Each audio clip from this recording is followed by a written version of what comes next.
O que a gente tem visto na passarela e nas campanhas é o retrocesso, que é de um corpo extremamente magro, mulheres extremamente brancas. A questão está nas lideranças das empresas. Flintcast, o ponto de encontro da Creator Economy. Em parceria com o LinkedIn, entrevista Luanda Vieira, jornalista, apresentadora do podcast de carreira da Obvious, o Corre Delas, criadora de conteúdo e palestrante.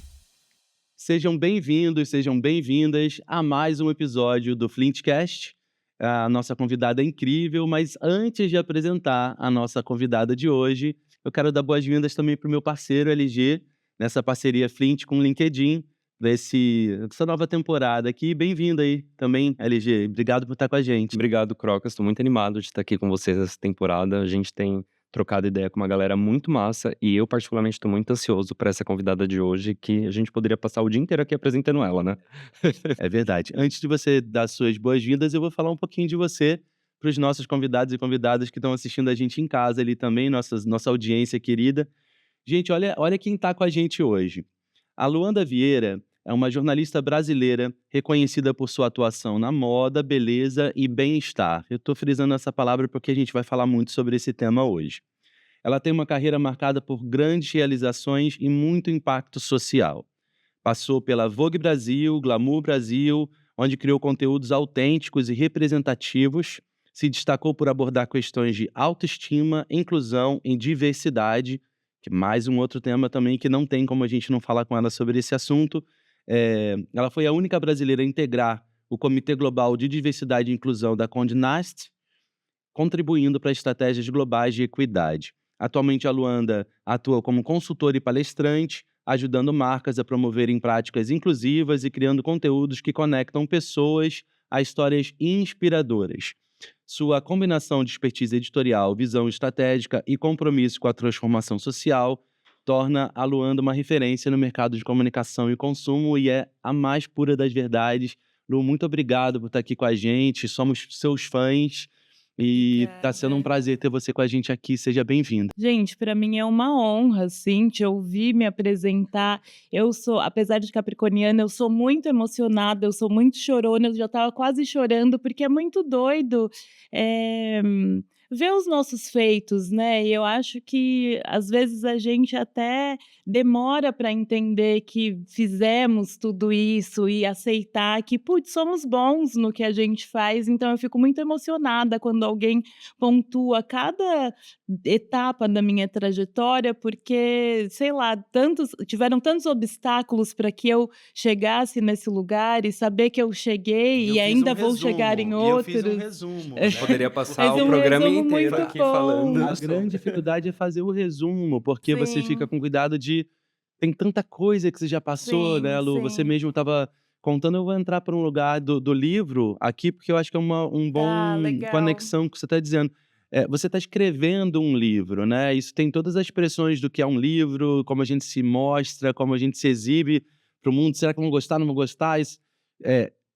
E conta da sua história, conta a sua trajetória de alguma forma. Como está sendo esse seu momento de recuperar tudo que você já fez, tudo que você tem sonho de fazer e colocar isso escrito num lugar? É muito interessante e muito difícil ao mesmo tempo, né, É Lu? muito difícil, eu acho que é um dos maiores desafios da minha vida, assim, até agora, apesar de ter tido muitos, mas eu acho que olhar para dentro, como é uma autoficção, né, é a minha história ali, olhar para dentro é muito difícil, como qualquer processo de terapia.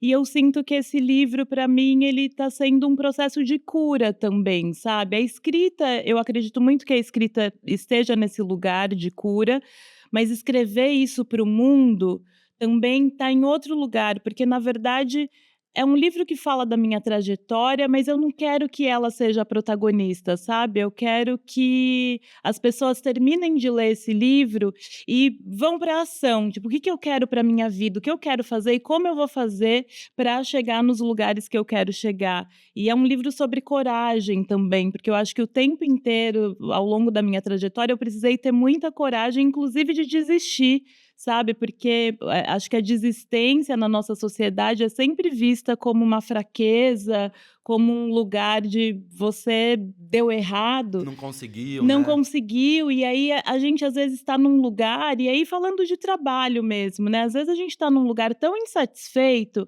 mas tem medo de falar: eu vou embora, eu vou mudar de carreira, eu vou fazer outra coisa que não tem nada a ver com isso. Então, o meu livro, eu quero que as pessoas terminem falando: putz, não estou gostando disso na minha vida, eu quero fazer outra coisa e faça, sabe? Então, a minha trajetória é o pano de fundo e a coragem e a desistência estão ali gritando o tempo inteiro, e eu mostro ao longo da minha trajetória o quanto ter a coragem de desistir foi a melhor coisa que me aconteceu na vida, assim.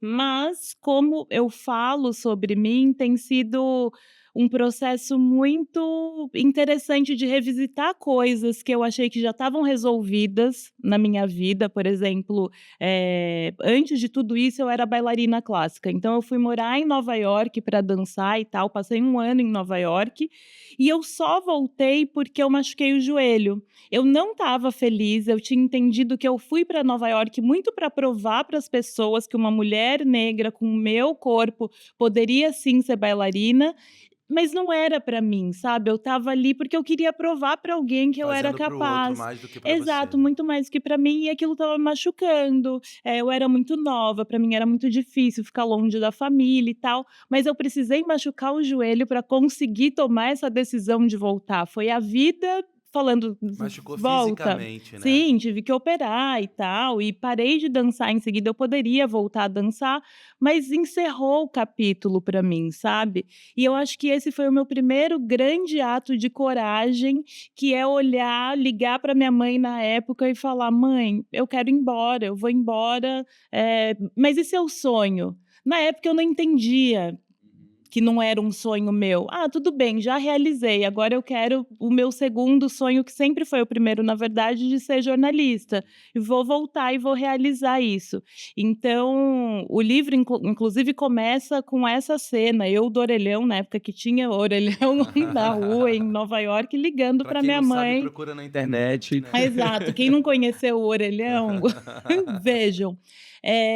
Falando isso, acho que é o primeiro grande ato de coragem em relação à profissão que eu tenho e que mudou completamente a minha história, sabe. Eu não sei o que seria se eu tivesse ficado lá, mas daquele jeito eu sei que eu seria muito infeliz. Então, esse processo de escrita está sendo revisitar todos esses lugares que eu achava que já estava resolvido. E eu acho que hoje eu sei que eu só consegui resolver Nova York agora escrevendo o livro, sabe? Tinha alguma coisa ali dentro de mim, eu não tinha essa noção de que aquele sonho não era meu. Eu fui entender agora, sabe, 15 anos depois. Então é muito doido, eu tenho vontade de jogar o livro no lixo o tempo inteiro, tipo: "Ai, não vou publicar isso", um medo, as pessoas vão gostar, não vão gostar, um medo de não se interessarem pela minha história, porque no fim das contas sou eu ali muito exposta, e que talvez delas não entenderem que tipo: "Putz, não é sobre a minha história, é sobre a história de todo mundo", sabe.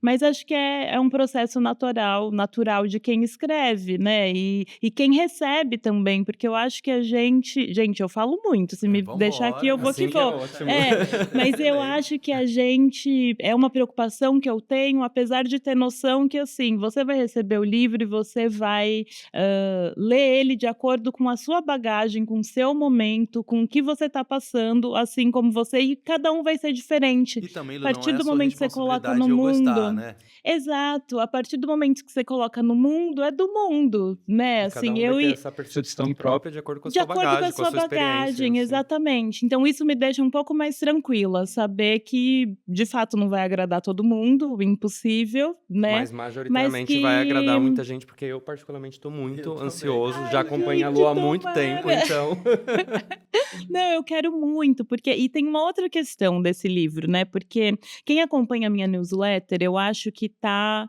esperando um livro nessa pegada, que é, mas não é. acho que o estilo de escrita é muito parecido com a minha newsletter, mas não exatamente. Então eu fico nesse dilema, assim: "Ah, e esses leitores da newsletter, será que eles vão gostar?" Mas eu tenho que focar ali no que eu quero escrever. Um amigo me falou que, o primeiro livro tem que ser aquilo que está explodindo na gente, sabe. O que está explodindo para mim agora é contar a minha história falando de coragem e desistência. Isso é muito massa, porque você falou da questão dos sonhos, né, muitas vezes sonhos atravessam por conta da trajetória dos nossos pais, que eles colocam na gente, Sim.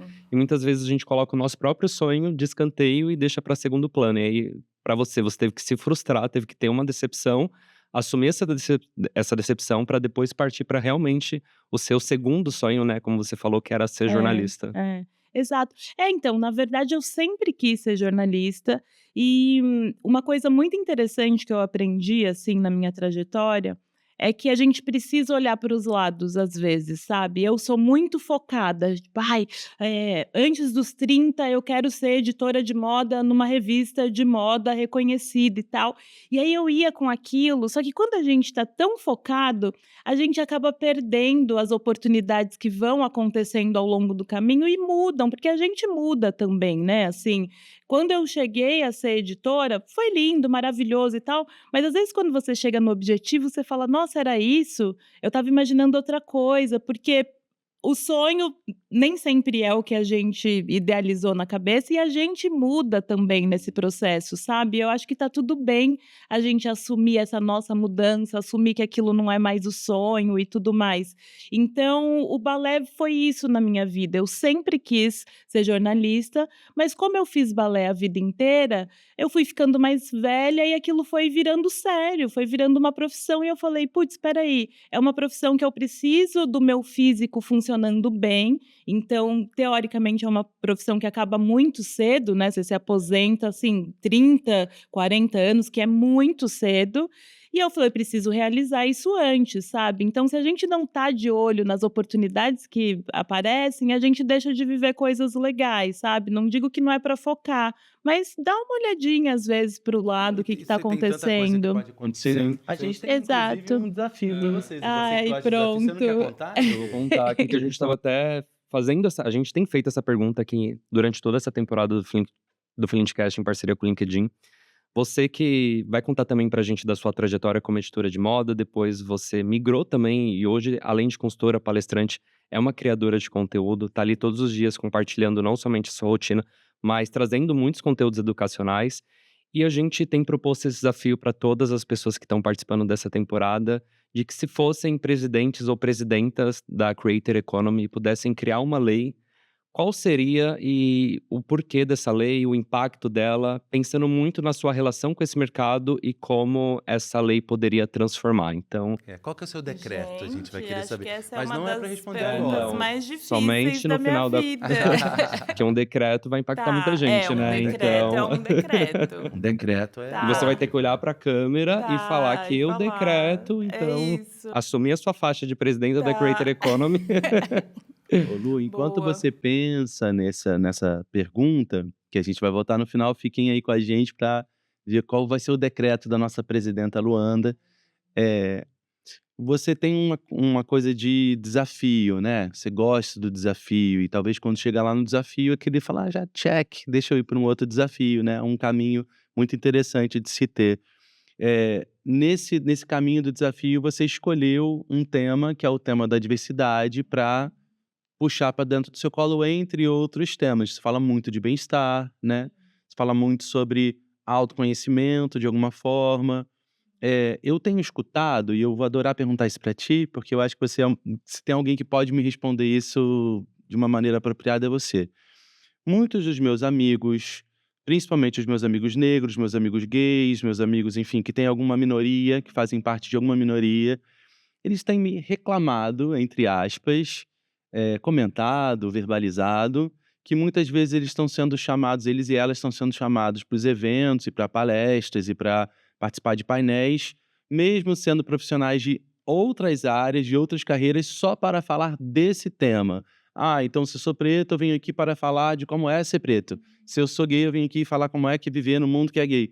Eh, como é isso? É isso mesmo? As pessoas têm que ficar como que a gente tenta solucionar um pouco esse lugar? Porque às vezes eu não quero falar sobre ser gay ou não, eu quero falar sobre minha vida como jornalista, como a carreira que eu entendo, isso acontece contigo? Você percebe isso acontecendo? No seu caso, faz sentido, pelo que eu entendo, porque você escolheu falar desse tema. Mas como é que você percebe isso no nosso mercado de creators e de, criatividade? Olha, eu vejo como uma preguiça do mercado, das marcas, das empresas, de solucionar uma questão que é a diversidade e inclusão. Então, elas não conseguem ou não querem. Prefiro ficar no não conseguem, que eu Uhum. preciso ser otimista Claro, em claro. relação ao mercado, assim, mas criar iniciativas ao longo do ano inteiro que a diversidade e a inclusão esteja ali organicamente, sabe? Eu brinco que quando não precisarem mais me chamar para ser consultora de diversidade e inclusão, significa que o mercado está Foi. O resolvido, problema foi sabe? resolvido, E né? a ideia é essa, a ideia é que essa profissão deixe de existir, sabe? Mas estamos muito longe disso, assim. E de fato isso acontece com muita frequência, né? Eu acho que no meu caso eu deixei muito claro desde o início ali, quando eu trabalhava em redação, que eu não estava aqui para falar só sobre isso, então eu não sinto que as marcas me chamam nesse lugar e quando elas chamam, tem essa liberdade, porque eu sou consultora de diversidade e inclusão de fato, né, uma coisa que eu acho importante frisar é que é isso, eu escolhi estar nesse lugar profissionalmente e por isso está tudo bem me chamar para falar sobre isso, embora eu tenha muitas frentes, né, como a gente já pontuou aqui.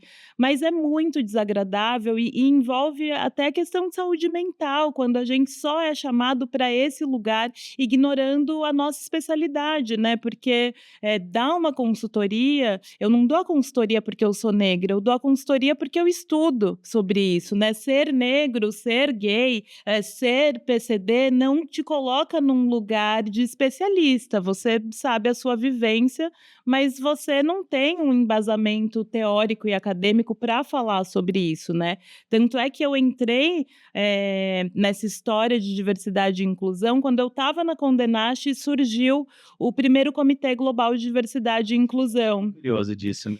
E é isso, eu sou muito movida a desafios, assim, eu já estava num lugar da minha carreira que eu estava meio acomodada, estava fazendo tudo no automático e eu ficava assim: "O que que eu vou fazer aqui? O que que eu vou criar? E aí veio esse comitê, eu falei: "Eu vou me inscrever", porque eu não sei nada sobre diversidade e inclusão, eu sei que eu entro num mercado e muitas vezes sou seguida pelo segurança, mas eu não sei o porquê, e muitas vezes esse segurança é negro, porque é uma coisa que está introjetada, sabe, está enraizada, na nossa sociedade, enfim. E aí eu queria estudar o porquê, por que que chegamos nesse lugar, por que que o próprio negro às vezes desconfia do negro, né, porque é uma coisa que já está tão posta assim, e aí eu vi no comitê essa possibilidade de estudar sobre isso, entender e até para me entender no mundo, sabe, nas coisas que eu fazia, assim, já era muito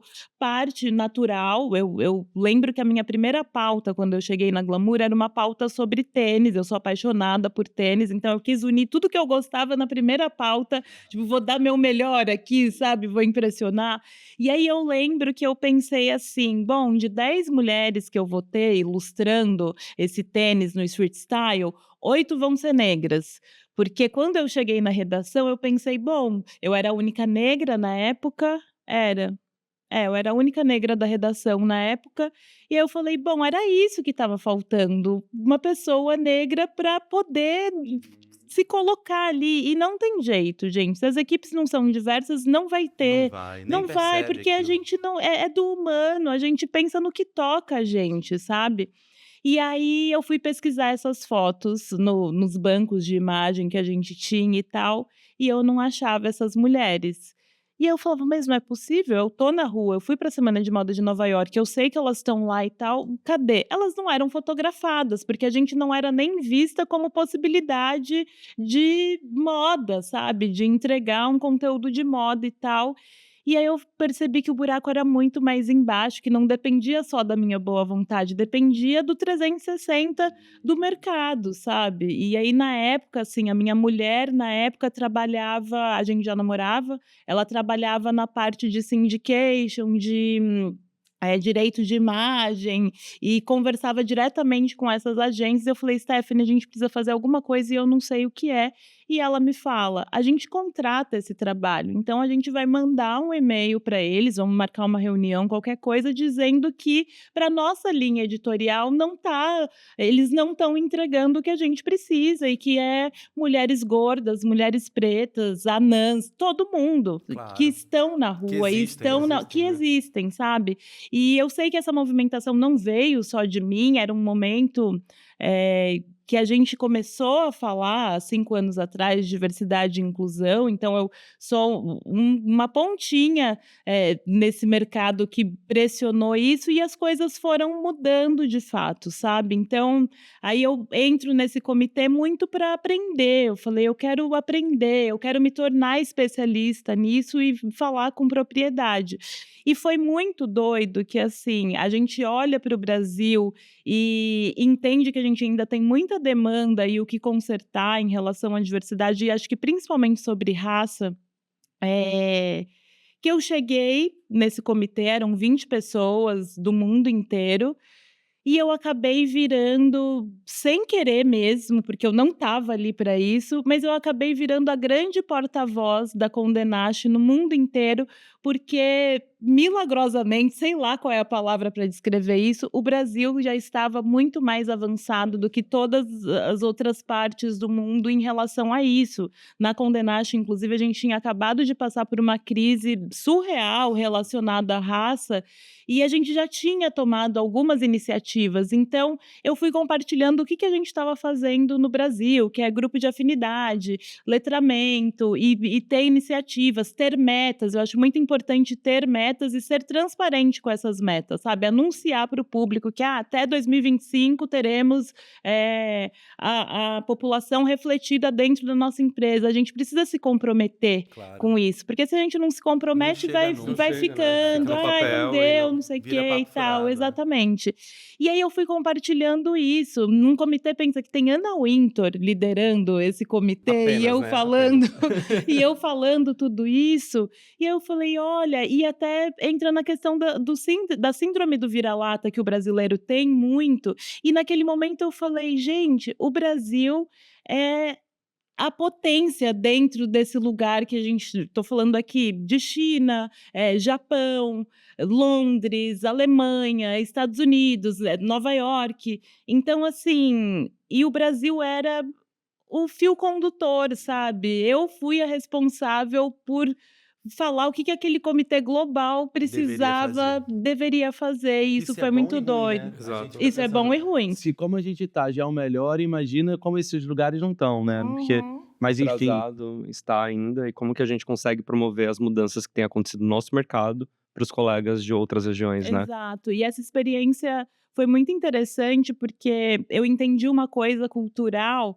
que, como eu sou negra, a minha questão é a raça, sabe. Inclusive, a minha consultoria é focada em raça. Obviamente que eu dou uma pincelada em outras coisas, mas a minha especialidade é a Sim. raça, e aí por uma questão completamente pessoal. E aí, sabe quando você pensa que só existe isso no mundo, sabe? É isso que a gente precisa resolver e tal. E aí, conversando com essas outras pessoas, era a diretora de redação da Vogue China. Ela virou e falou assim: "Luanda, entendo completamente, concordo, né, e tal, mas aqui na China o nosso problema é outro. Aqui na China a mulher, ela não se reconhece como uma mulher bonita. A gente não tem capas da Vogue com mulheres chinesas".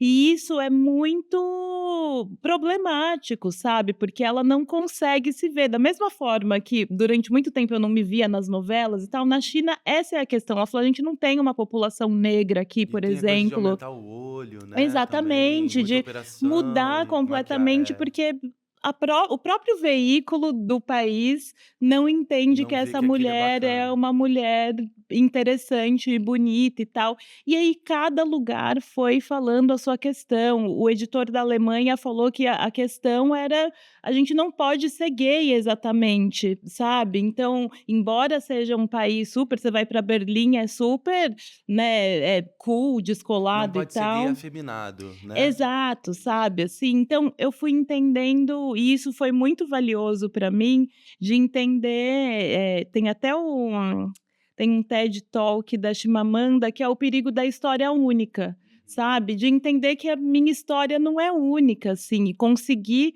olhar para outras questões, sabe, e dar as devidas prioridades. Então esse comitê, assim, mudou minha visão de mundo. Porque em momentos que eu achava que, tipo, putz, eu estava aqui para aprender e estou ensinando, mas no fim das contas eu aprendi muito também. Eu aprendi muito e levo para a vida. Isso é muito legal, porque você também teve toda essa trajetória de fazer essa mudança no mercado editorial, quando você trabalhou em grandes redações, como Glamour, Vogue, e você continua fazendo essa transformação e essa mudança agora nesse lugar de creator economy, como uma criadora de conteúdo.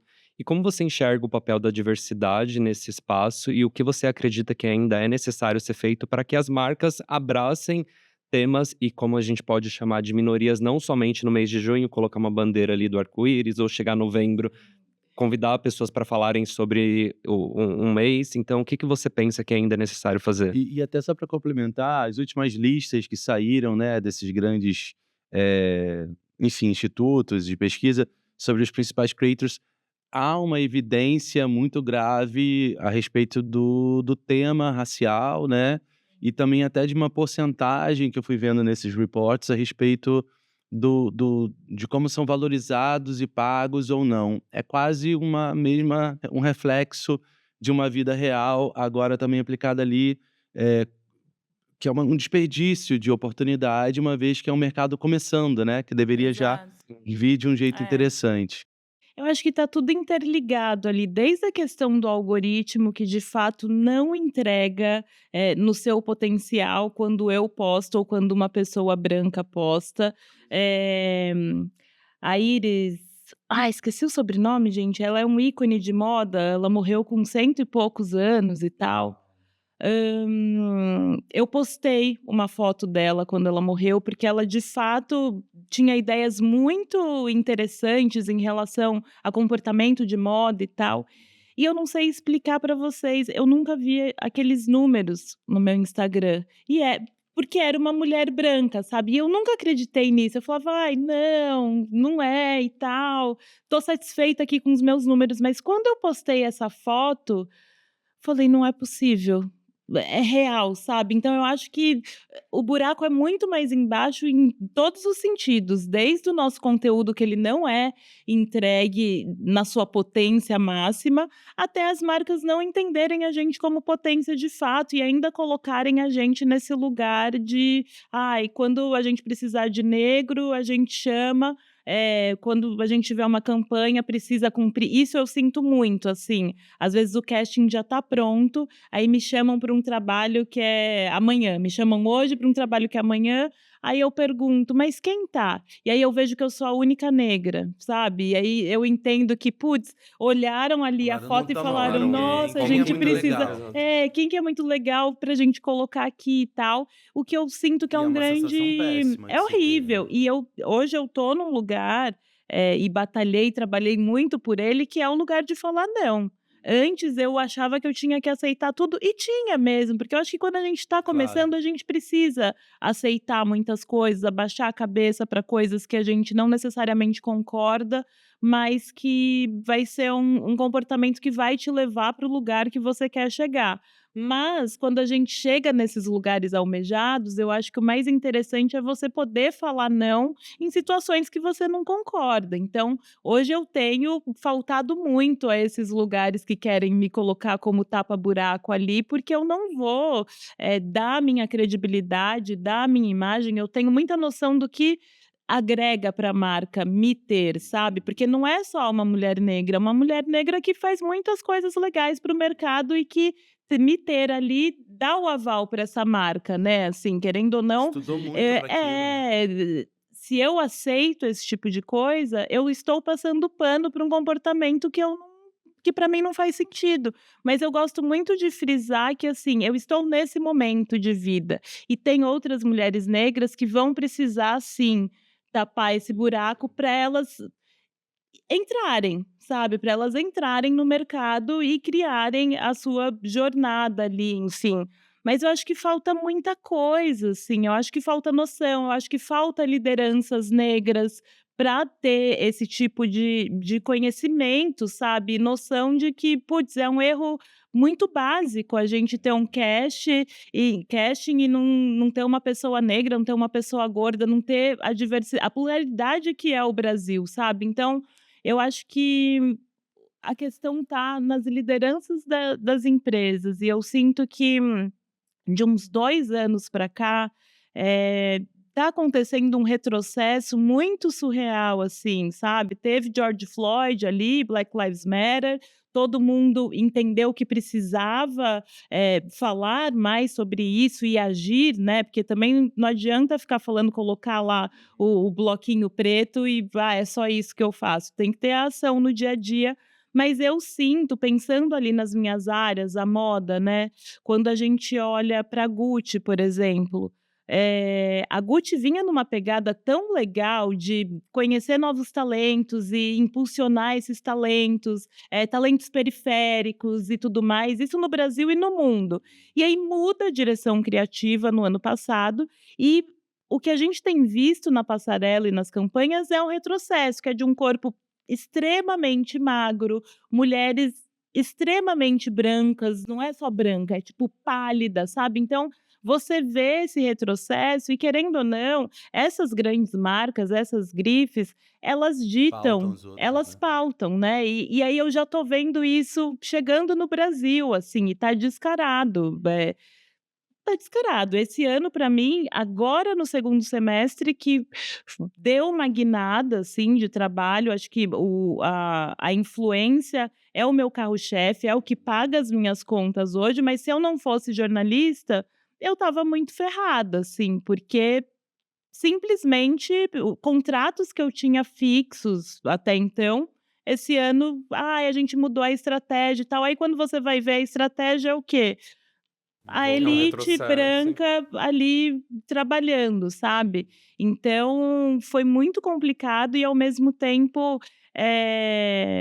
foi bom de certa forma, porque eu tenho esse perfil de tentar tirar alguma coisa do que é ruim, sabe. E foi bom porque eu consegui ressignificar o meu conteúdo nas redes, eu entendi que eu precisava deixar um pouco mais claro quais eram as minhas frentes, então eu pude criar quadros que eu acho que são importantes, assim, principalmente para falar sobre saúde mental, então eu também pude refletir e entender: "Tá, mas se eu quero continuar relevante, o que que eu preciso fazer também, né?" Porque eu acho que tem uma coisa, o mercado precisa mudar muito, não é uma função nossa, mas acho que vale também, ao invés de só apontar, entender como que a gente pode continuar relevante, como que a gente pode fazer com que a banda toque para o nosso lado também, sabe, mas é E eu muita acho que você é coisa. um exemplo interessante. A gente na Flint, a gente conta com uma hipótese de que todos os profissionais de qualquer área precisam aprender uma nova habilidade. Essa habilidade é dominar as redes sociais, a comunicação e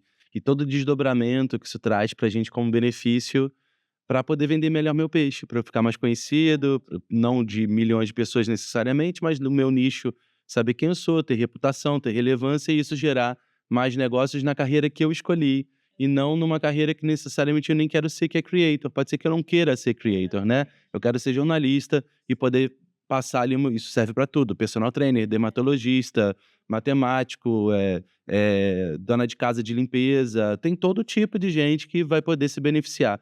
Você fez isso, né, você realmente entendeu de alguma forma, não sei se consciente ou não, de que você é uma marca pessoal interessantíssima, que as pessoas gostam do que você fala, têm atenção para o que você fala, e você colocou isso de uma forma visual, inclusive. Você aparece no vídeo, você cria o conteúdo.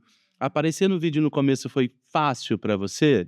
Porque o que a gente ouve muito dos nossos cursos, dos nossos alunos e nas entrevistas também, é que esse início: "Ai, eu tenho vergonha de aparecer, eu não sou bom em vídeo, eu não sei falar direito". Eu mesmo, quando comecei a fazer muitas das coisas, eu olhava e falava: "Gente, será que eu vou parecer aquilo em vídeo tão esquisito? Minha voz é tão Sim. estranha", e tal coisa. A gente se julga muito, né, Lu, de algum jeito. Como foi essa experiência contigo ou como está sendo essa experiência com você, que acho que pode ajudar muita gente que está nesse processo? Olha, eu acho que, assim, tudo é questão de prática, é prática.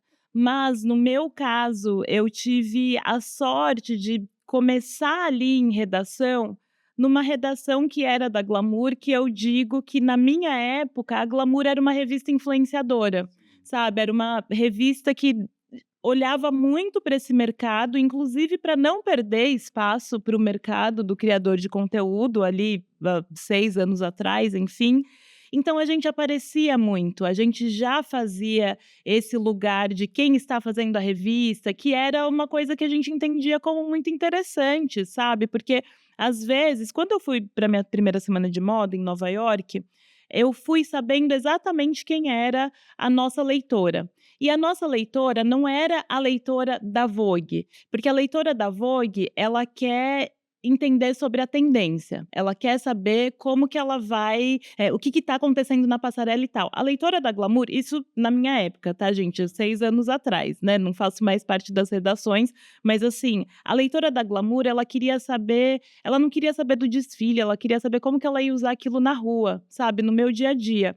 E aí eu fui muito com isso na cabeça, inclusive para eu fazer uma cobertura diferenciada, assim, porque o que eu via até então era: vamos mostrar o desfile e tal.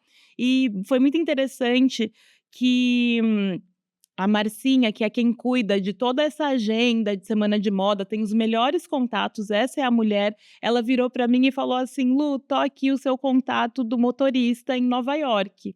E eu virei para ela, foi muito automático, eu falei: "Motorista, Marcinha, eu vou de metrô, as meninas da Glamour, elas querem ver, tipo, como é que eu tô chegando no desfile, quem tá indo, como as pessoas estão se vestindo na rua e tal". Então acho que até isso, eh de você entender a sua leitora de que eu não preciso de um motorista, porque minha leitora quer ver eu andando a pé na rua. Então, foi uma grande virada de chave para a cobertura de semana de moda, porque eu mostrava os bastidores. Mostrava a passarela, obviamente, mas eu mostrava a modelo indo embora de patinete, como que a modelo estava chegando ali de roupa, nã e me mostrava muito como eu estava nesse lugar. Então, quando eu viro criadora de conteúdo, para mim já era muito natural estar nesse lugar de falar e tudo mais, mas que eu sei que não é todo jornalista, por exemplo, que tem essa desenvoltura, mas porque eu precisei ter essa desenvoltura muito antes de ser criadora de conteúdo.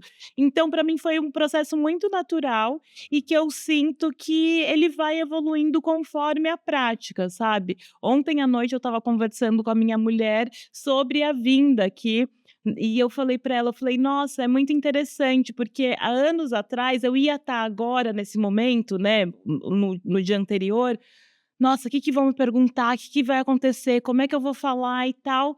E hoje eu tô muito tranquila, é óbvio que dá um nervosismo, eu acho que quando não tem mais o nervosismo, Concordo, alguma concordo. coisa tá errada, sabe, Uhum. muda de profissão, faz alguma outra coisa, porque eu É, acho que tem que ter. normalizou, né. É, não, não dá para normalizar, acho que tem que ter, mas a prática vai trazendo essa segurança pra gente, então a questão da imagem nunca foi um problema para mim e eu sinto que ela vai, melhorando conforme eu vou trabalhando mais, sabe. E é muito legal você falar isso, porque recentemente você, postou nos stories, eu acho, falando que fazia um tempo que você não falava direto ali com a sua Sim. audiência e que você não tinha algo para falar, e eu acredito que muito também está relacionado a esse processo seu de construção do seu livro que está sendo manual, porque Uhum, a tô Luanda escrevendo está à mão, escrevendo à mão, ela não está gente. escrevendo com computador. Então, É. como você acredita que essa relação da creator economy no seu papel de criadora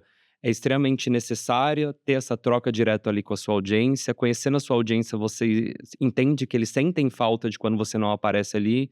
Então, acho que é legal, até porque tem muitos criadores que se conectam apenas com vídeo e outros aparecem uma vez ali, o conteúdo deles é o slow content, que a gente chama até hoje, né? Sim, sim. Eu acho que é justamente isso, a mesma coisa que eu estava falando de conhecer a leitora da Glamour, é você conhecer quem tá ali. E eu sei que as pessoas estão ali me acompanhando, acho que algumas frentes, assim, elas gostam muito quando eu posto o meu look, mas desde o começo eu nunca fui a pessoa do look do dia, embora eu goste de moda, não era essa comunicação que eu queria passar, mas eu entendo que elas gostam, porque hoje, quando eu cheguei, eu brinquei: "Ai, tô basiquinha e tal", mas eu sinto que elas gostam de é isso, eu tô com uma calça que não dá pra ver, mas eu tô com uma Extremamente calça elegante, gente. completa é uma alfaiataria completamente construída e tal, com uma camiseta. E aí elas gostam de ver isso, sabe, tipo: "Puts, se eu colocar uma camiseta e um colar, tá ótimo, tá legal". Então elas gostam disso, mas a grande maioria gosta da minha escrita, gosta das reflexões que eu gero. E eu acho que isso é muito importante, porque no começo, há 3 anos eu tô há 3 anos, né, no mercado de criação de conteúdo. Eu queria me encaixar nesse padrão que já existia, que era: se eu falo sobre moda, então eu vou fazer aqui o look do dia e tal. E dava muito errado. Eu me frustrava, as marcas que me contratavam me frustravam se frustravam, porque não existia É mais verdade. do mesmo, É né? mais do mesmo. E aí, com o tempo, eu sinto que tem 1 ano e meio, na verdade, que eu entendi qual era a minha função ali nas redes, e o que eu sou melhor fazendo é escrever e falar, me comunicar, sabe. E não falar sobre qualquer coisa, mas falar sobre essas coisas que eu escrevo, que é muito nesse lugar de autoconhecimento, saúde mental e tal. Então, se eu não tô falando, elas sabem que eu provavelmente estou produzindo alguma coisa que vai suprir isso, sabe. Mas eu acho que é muito importante que você dê esse: "Ó gente, tô sumida, mas eu tô aqui, tá, tô sumida, mas eu tô produzindo meu livro que vai vir aí". Eu acho que precisa ter esse contato, você não precisa estar o tempo inteiro, para o meu público eu entendi que não, mas eu acho que é interessante você dar algum tipo de satisfação, porque eu dependo dessas pessoas, eu consigo fazer o que eu faço, e ter sucesso no que eu faço, porque eu tenho esses seguidores ali fiéis comigo, então eu acho que é interessante ser transparente também, né. Esse ano, por exemplo, eu descobri uma autoimune que eu ainda não sei qual é a autoimune, mas eu não tô falando sobre isso, primeiro porque eu não sei, segundo porque é muito particular de fato, mas eu fiquei 4 meses, eu perdi a movimentação do meu corpo. E eu falava: "Que eu vou fazer com isso? Será que eu vou falar? Será que eu não vou falar?". Ao mesmo tempo é uma coisa muito íntima minha, que eu nem tô entendendo ainda o que tá acontecendo e tal. Então eu dava pílulas, assim: "Olha gente, não quero falar sobre isso, não vem ao caso, mas eu não tô bem de saúde. Então eu tô afastada de fato, eu não tenho como estar aqui conversando com vocês". Eu acho que esse tipo de satisfação faz sentido, sabe, porque a pessoa se sente valorizada, tipo: "Nossa, que bom, ela sabe que eu tô aqui com ela e ela tem essa noção", né, assim, então É uma forma de você puxar um controle da sua narrativa de algum jeito, né, Lu.